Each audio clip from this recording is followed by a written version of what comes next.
প্রিয় শিক্ষার্থীরা, শুভেচ্ছা নিও। আশা করি তোমরা ভালো আছো।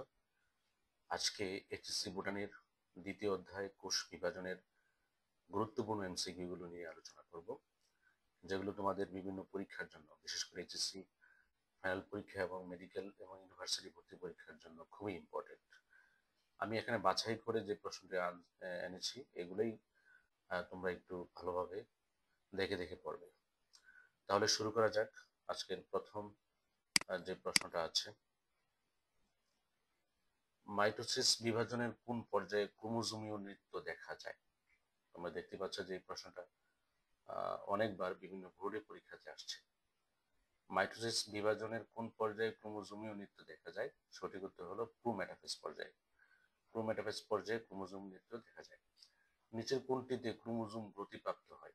আমরা জানি যে মেটাফেজের পর যে অ্যানাফেজ যে ধাপটা আছে, অ্যানাফেজ পর্যায়ে ক্রোমোজোম গুলো দুই মেরুর দিকে গমন করে।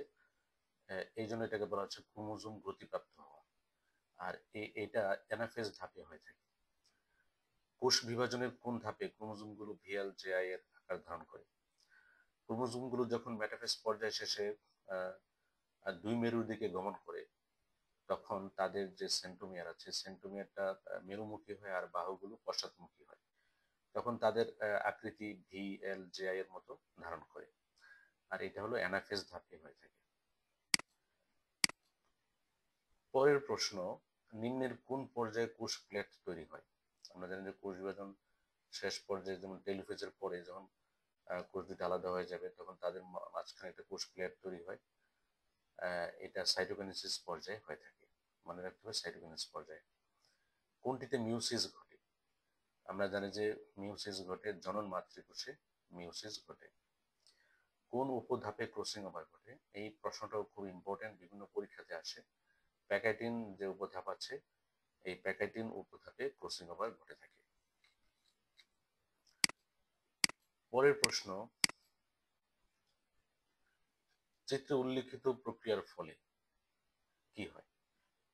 উদ্দীপকে যে তোমরা চিত্র দেখতে পাচ্ছ, এটা একটা ক্রসিং ওভারের চিত্র। ক্রসিং ওভারের ফলে কি হয়? আমরা জানি যে জিনগত পরিবর্তন সাধিত হয়। এই যে দেখে দুইটা নন সিস্টার ক্রোমাটিডের মধ্যে যে অংশের বিনিময় হয়েছে, এখানে কালো অংশটা এটার মধ্যে চলে আসছে, সাদা অংশটা এটার মধ্যে আসছে। তার মানে হলো যে জিনগত পরিবর্তন সাধিত হয়, জীবের বৈশিষ্ট্যগত পরিবর্তন সাধিত হয়। অর্থাৎ জিনগত পরিবর্তন হলেই বৈশিষ্ট্যের পরিবর্তন হয়, এবং এর ফলে জীবের যে প্রজাতি, বিভিন্ন প্রজাতির মধ্যে বৈচিত্র্য আসে। তাহলে এখানে তিনটাই সঠিক। ক্রসিং ওভারের ক্ষেত্রে প্রযোজ্য কোনটি?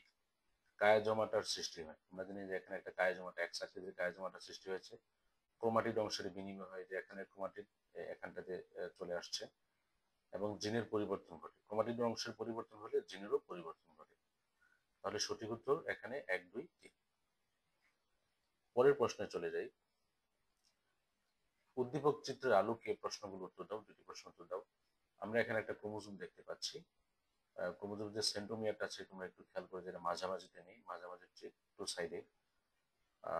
এটা কোন ধরনের ক্রোমোজোম? প্রথমটা হলো, প্রশ্নটা হলো যে উদ্দীপক চিত্রের ক্রোমোজোমটি কোন ধরনের ক্রোমোজোম? আমরা জানি যে সেন্টিমিটার ঠিক যদি মাঝামাঝি থাকতো, তাহলে এটা উল্টা ভি আকৃতির মতো হইতো, তখন এটার নাম হতো মেটাসেন্ট্রিক। কিন্তু সেন্টিমিটার একটু প্রান্তে আছে, এই জন্য এটা হবে সাবমেটাসেন্ট্রিক। এটা এল আকৃতির, আমরা জানি যে এল আকৃতির হলে সাবমেটাসেন্ট্রিক। মাইটোসিস কোষ বিভাজনের কোন পর্যায়ে চিত্র কয়ের মতো দেখা যায়?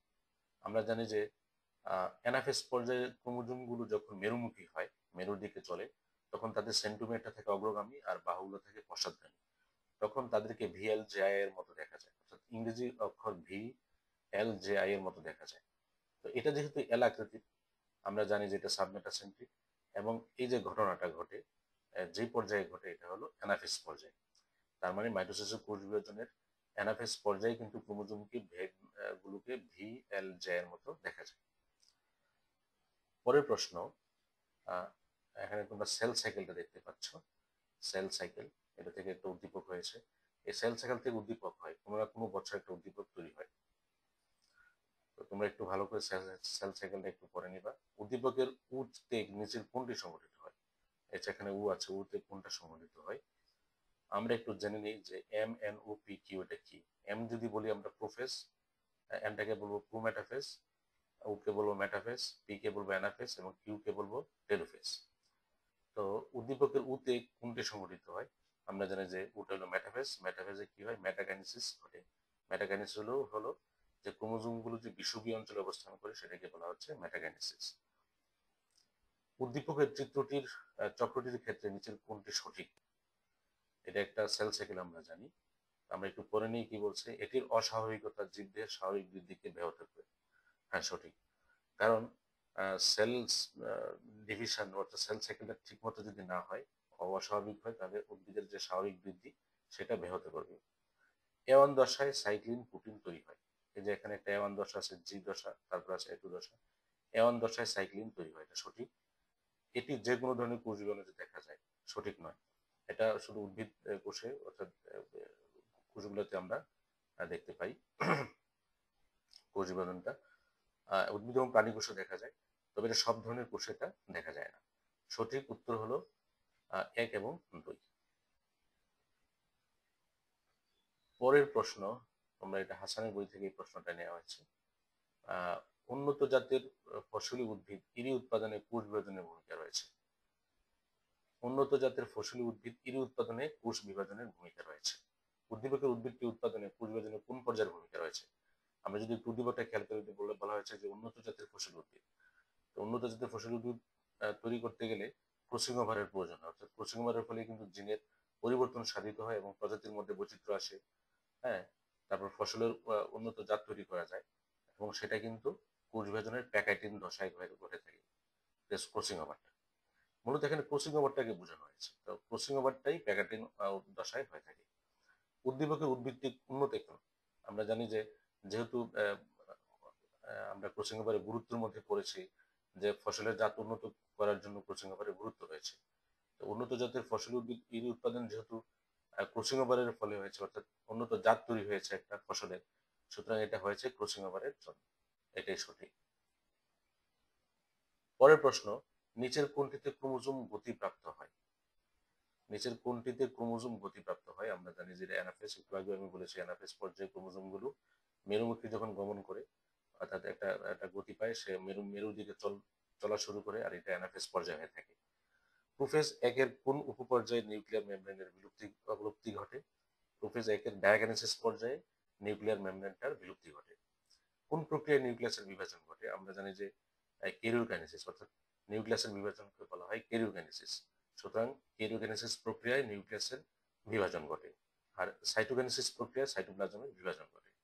কোষ বিভাজনের কোন পর্যায়ে ক্রোমোজোমগুলো ভি এল জে আই এর আকৃতি ধারণ করে?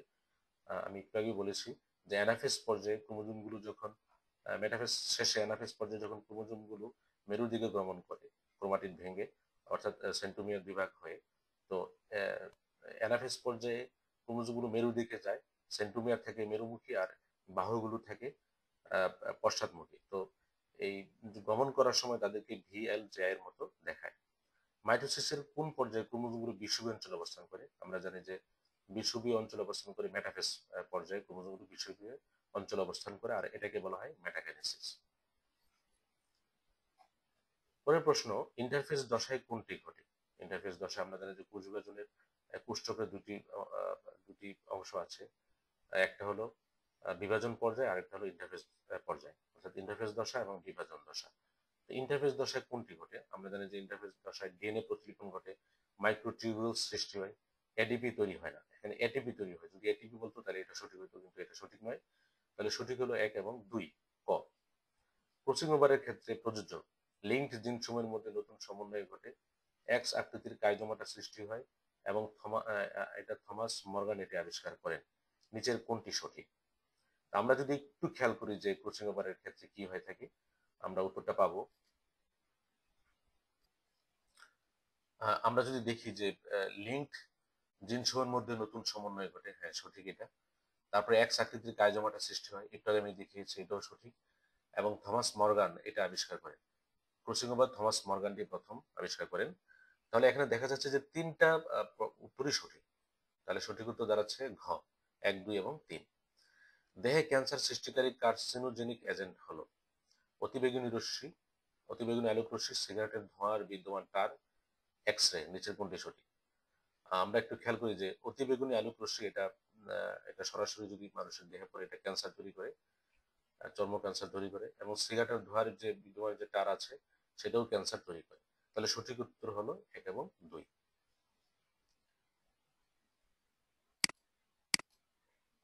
তো এই ছিল আজকের ভিডিওটি। যদি তোমাদের ভিডিওটা ভালো লাগে, লাইক, কমেন্ট এবং শেয়ার করবে।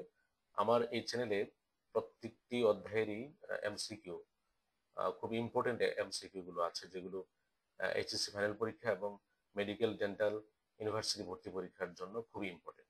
আমি বাছাই করে এখানে প্রশ্নগুলি নিয়ে আসছি, তোমরা এগুলো একটু ভালোভাবে যদি পড়াশোনা করো, মনোযোগ দিয়ে, আশা করি এখান থেকে যে কোনো ধরনের এমসিকিউ আসুক তোমরা এগুলো অ্যান্সার করতে পারবে। আজকে তাহলে এই পর্যন্তই। সকলের সুস্থতা কামনা করছি। ধন্যবাদ।